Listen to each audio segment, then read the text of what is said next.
All right, if this is your first time here, I'm sorry. It will be better next week.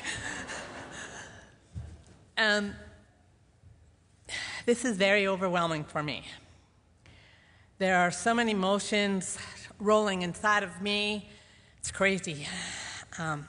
Not only is this like Creekwood finishing, but also the thought of my ministry finishing is kind of crazy. And the only time I kind of was thinking about it, I really felt this way, was when I was a seminary student and I had to do the celebration for both my grandparents, celebration of life for both my grandparents. That was so hard. And I guess the other test I was his top two was when Alex has mentioned it a couple of times. When you're a seminary student, you have to preach in front of your fellow students and your professor. And one comment the professor gave to me was, "Wendy, you're kind of gripping the pulpit pretty hard." And I said, I was, because I was so sure that if I let go of this thing, I would fall over. I graduated from Presbyterian College. Yes, sorry, I wasn't United Methodist to start. They let me in 1986. I started school in 1980. I had to do 3 years of undergraduate, which I did in education. I did 2 years of theology degree, and then 1 year for my Master's of Divinity. I gotta say, it was darn hard. And not just academically. In those 6 years, as I was in school, my dad would be hit head-on by a drunk driver on his way to pick up my mom.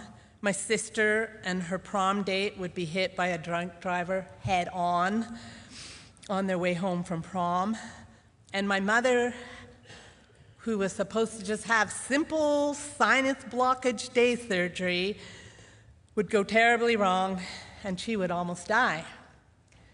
And there I was, a seminary student, trying to study and get through.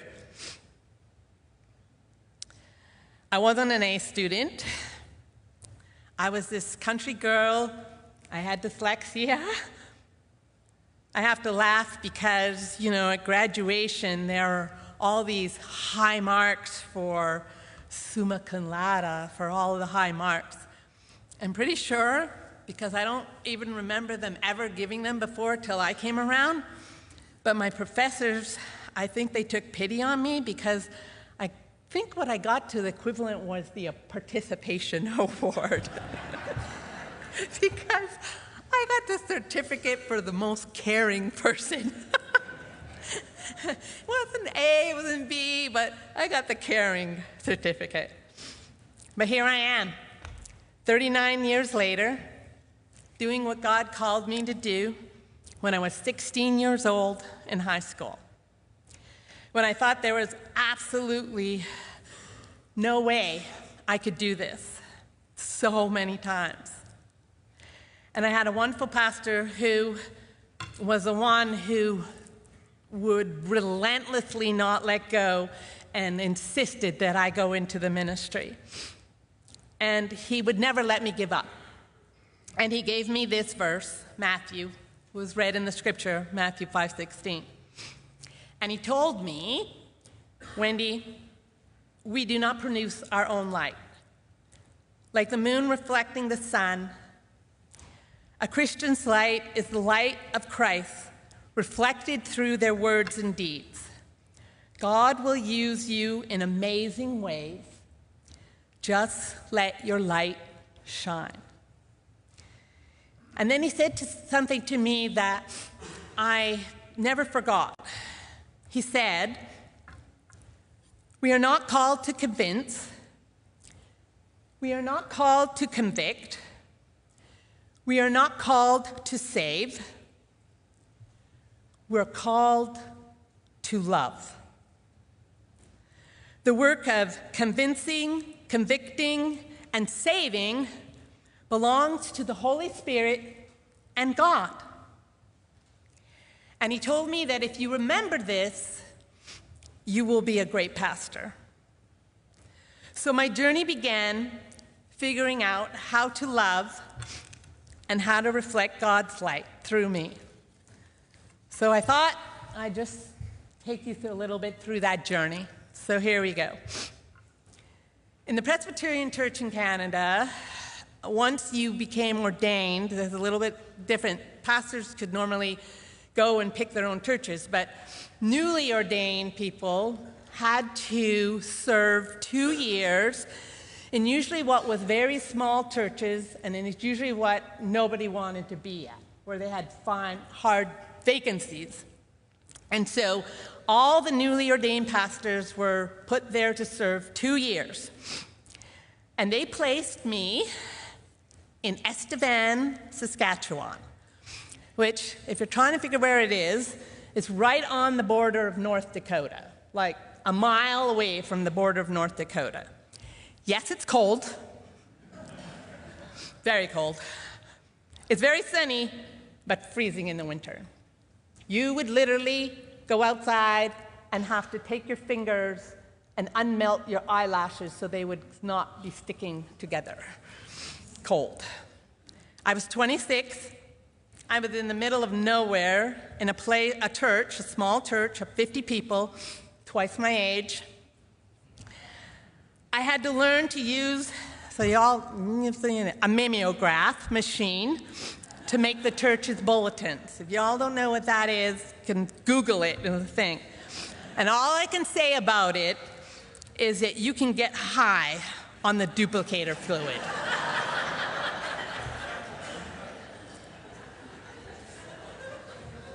The session, equivalent to our leadership team in UMC, were not pleased that a woman pastor was sent to them. And many of them told me outright that they did not think that women should be pastors. Of course, I was like, what do I do with that? My pastor back home, again, he was my mentor, and I called him on a real telephone with a funny wire on it. And he would continue to tell me, Wendy, just let God's light shine through you. And so I learned this. People can't argue against goodness and good deeds. When we get involved in doing good works and good deeds and helping others, not for personal gain, but because of genuine love and charity, it really does tear down people's defenses. It softens their hearts. So that's what I did. I visited and visited and visited. I was at the hospital when one of the elders had a massive heart attack. It actually happened in the church. And it was me who loaded him in my car, my little Chevette, 200-pound man in my little Chevette, and drove like no tomorrow to the hospital because the ambulance was occupied. I held his hand at the hospital, at his bedside, while I waited for his daughters, who were 3-hour journey away, to get there. He told me he was scared, and we prayed. He survived, and we became very good friends. Then there was this 96-year-old elder, Mrs. Stevens. She was the toughest to win over. I had tea with her every Tuesday. I was requested there, by the way. This wasn't something that I... Sadly, one day she called me and she said that her son had died unexpectedly, and would I do the service? I said yes. All was arranged for the funeral. I had his wife in the little room with the 2 children. They were waiting. I was going to process them in for the funeral when the door opened and this lady walks in, and I welcomed her and I said, well, can you please go and be seated? And she said, no, you don't understand. And I said, what do I don't understand? She goes, I have to sit in the front. And I said, okay, why? She goes, well, I'm the wife. They don't teach you this stuff in seminary, by the way. And I said, there's a wife in there. And she said, well, then wife A overheard this, and she came out. And she said, what do you mean you're her wife? And I'm her wife. And no joke, it was like a cat fight in between with these two women. And I didn't know what to do. So I got into the middle of them, I pushed them aside, and I said, okay, look, we can't solve this now. Wife A, you sit on the right. Wife B, you sit on the B. And no one tells Mrs. Stevens because I think she'll have a heart attack.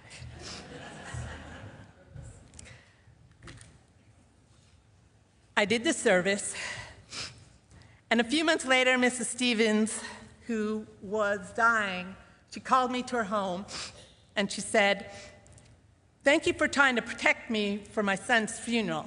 I said, you knew?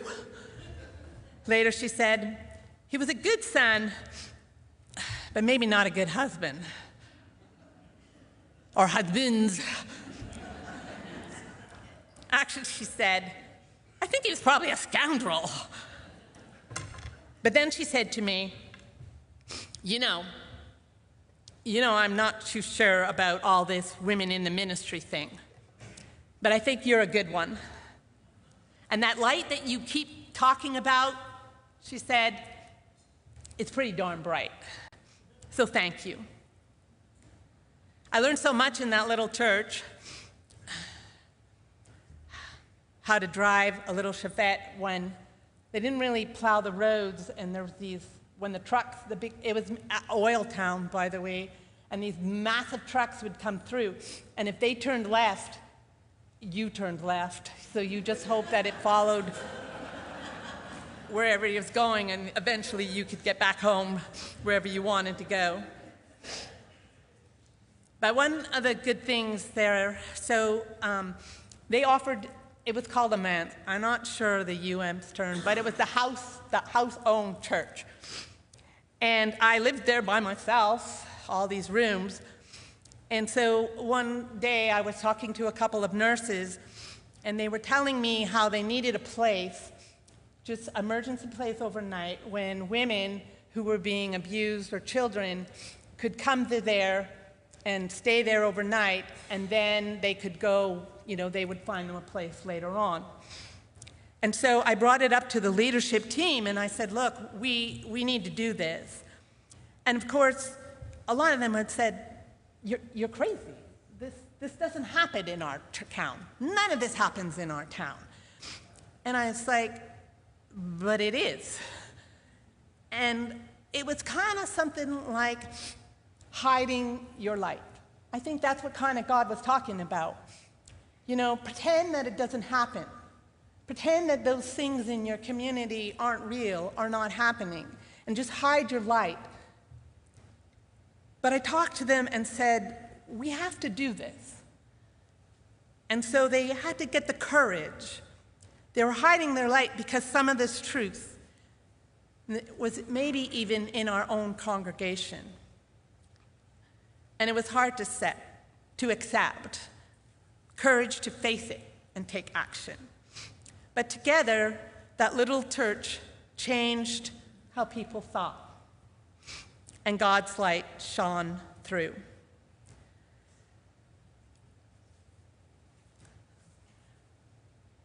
The bad. Well, that was a lesson I had to learn, lesson I had hand in hand to hand over God. What I had to learn was, as everyone learns, you can't fix everything, and it wasn't my job to do so. When I left Estevan, I went back to Montreal, Quebec, and basically I did it's just so crazy. So I went and I worked in the hospital, in the hospice as a chaplain for a while. And there was the one that hits me the most was a 17-year-old boy who was dying. And in that room, he had such a faith that I couldn't believe. And he called all his family together, and his brothers and his sisters and his girlfriend, his mom and dad, and he gave them what he wanted of his stuff to them. He gave it to them. And then they had this party. I mean, not like a big party, balloons, everything. They had a huge party. And then this 17-year-old boy and his mom and dad in the room that night died in his parents' arms and went to heaven. Now, I experienced that. And then I was asked to go and work at a church where the pastor had become seriously ill. And so the second week that I was in this church, I got a call and was told that a family wanted to have a service for their 17-year-old son, another, who had died in a motorcycle accident. They did not go to that church, and none of the family believed in God. They refused to meet me to tell me anything about their family or their son. I did not, capital N, want to do this service. In fact, I know that no churches, they had gone to several, had wanted to do this service. And once again, I called my home pastor back home, and I said, I don't want to do this. Can I just say no? Can I just say we're busy, I can't do it? What can I do? I don't want to do this. And he said this to me, Wendy, this service may be the only time they ever hear God's word and see God's light reflected through you. And so I did the service. No, there's no happy ending on this one. It was the hardest thing that I ever did. If any of you know me and know when I do services here, I gotta know you. I gotta know inside and outside and upside and down. I gotta know your stories. That's what I like. So it was the hardest thing that I did. And later after the service, a mother came to me and she told me, you used my son's real name through the whole service. And I said, yes. And he said, well, he hated that name. He had a nickname that we used all the time. No one had told me that. I would have used the nickname. After that service, honest, I went into my office and I cried and I cried and I cried and I cried. And I called my pastor again and he told me, remember what I told you before you did the service, Wendy? You may be the only light that they ever encounter. We never know. That little flicker of light that you put in there, you gave God a fighting chance. He'll use it. God does not always call us to reflect our light in wonderful, happy places.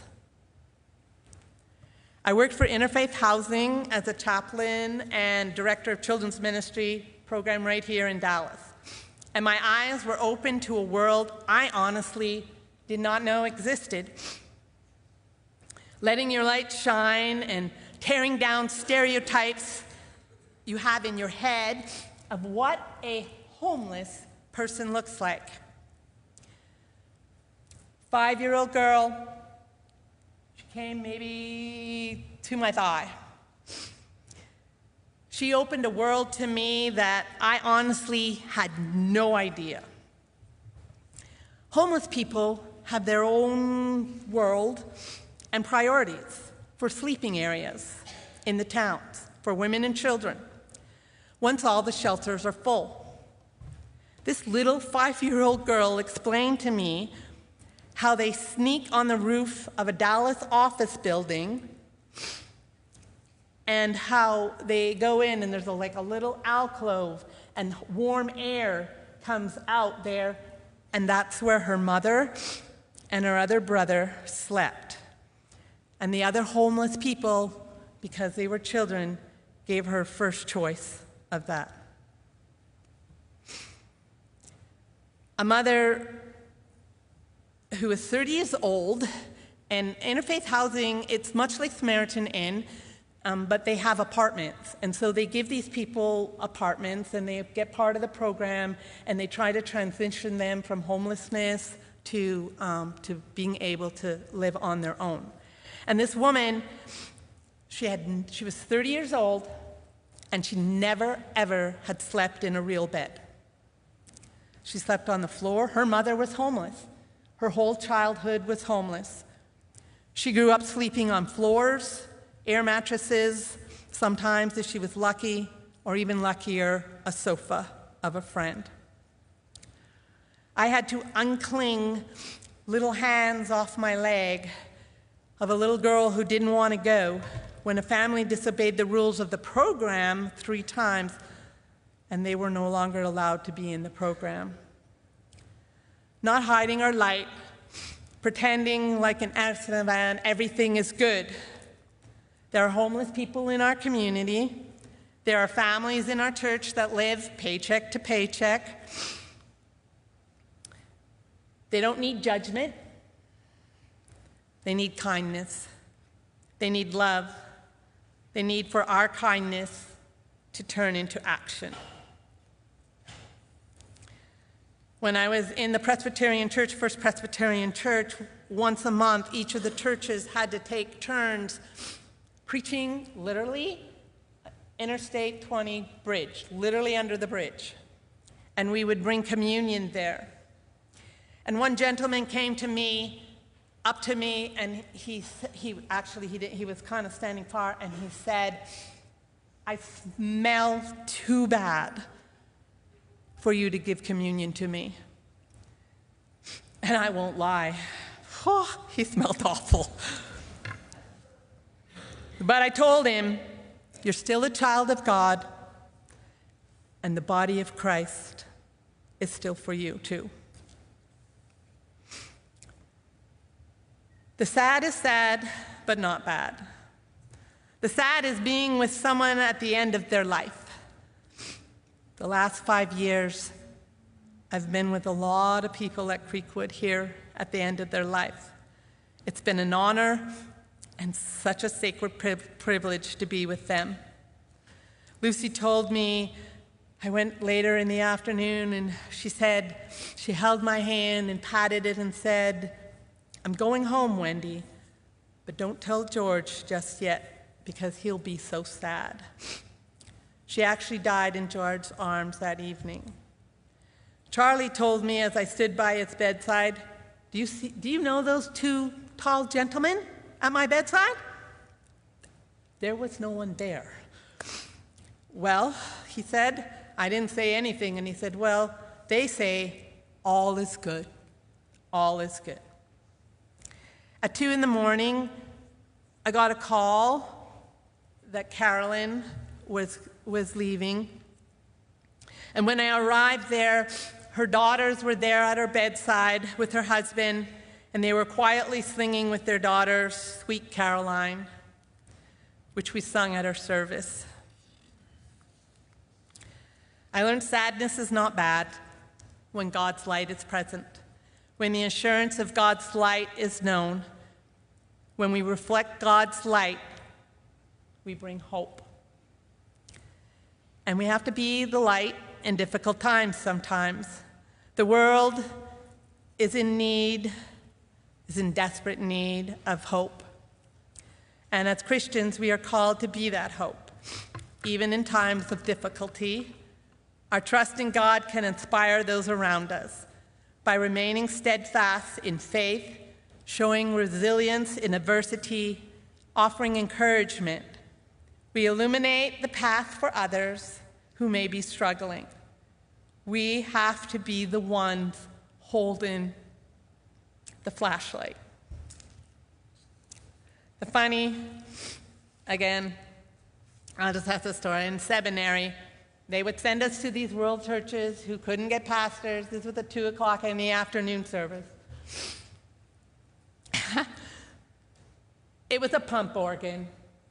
God bless your heart. Phyllis, you would never make it through your offertory. The lady had to pump to get the music to come out. So you could only pick, like, not 5 verses, 1 or 2 verses, because she'd run out of steam and stop playing. And the pulpit was a spiral pulpit, no joke. It went up behind, you went upstairs, and you were way up there looking.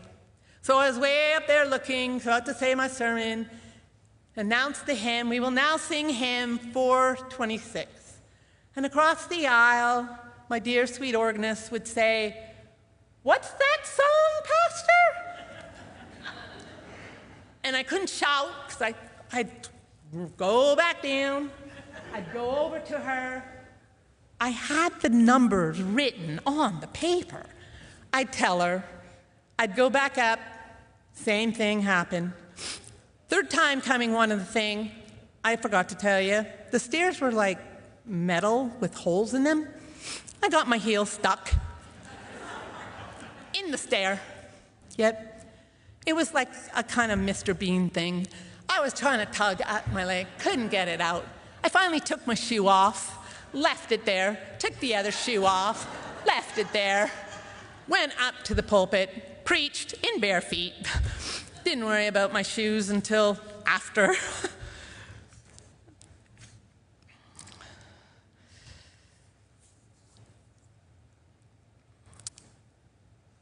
Never doubt that God does not use children as the lights in Sunbeam.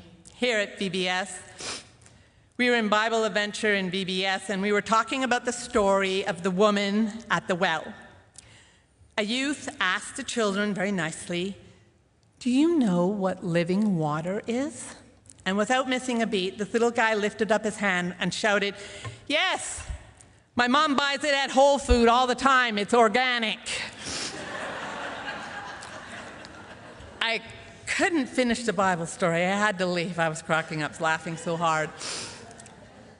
And children's time, beware. You never know what is coming out of their mouths. So never give them the mic. We were talking about young Samuel going into a room because he thought that the priest Eli was calling him, and we were telling the story. Out of nowhere, this little guy says, "Well, the door was probably locked. I'm not allowed in my mom and dad's room when the door is locked. That's usually when they're making a lot of noises."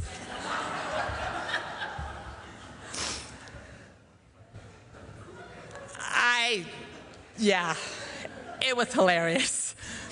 We just moved on. We've had many mishaps with baby Jesus. One live nativity, donkey picked up baby Jesus and started chewing on its arm. I was having a fight with the donkey and baby Jesus. We had just a Christmas Eve, 3 o'clock family service. Our poor Mary and Joseph, weary, were carrying baby Jesus up the steps right here when she tripped over her dress. The next thing I knew, I saw baby Jesus piloting across the sky. The guitarist over there caught baby Jesus. Great catch. There was a sweet lady who was in hospice, and she was sitting up in her bed. She saw the prayer quilt all bundled up at the end of her bed, and she asked me, "What is that?" I said, "A blanket?" She says, "No, that's a baby." She goes, "You have to take that baby away. I'm going to heaven. I can't take care of a baby." So I carefully had to take the prayer blanket carefully in my arms and escort the baby out of her room.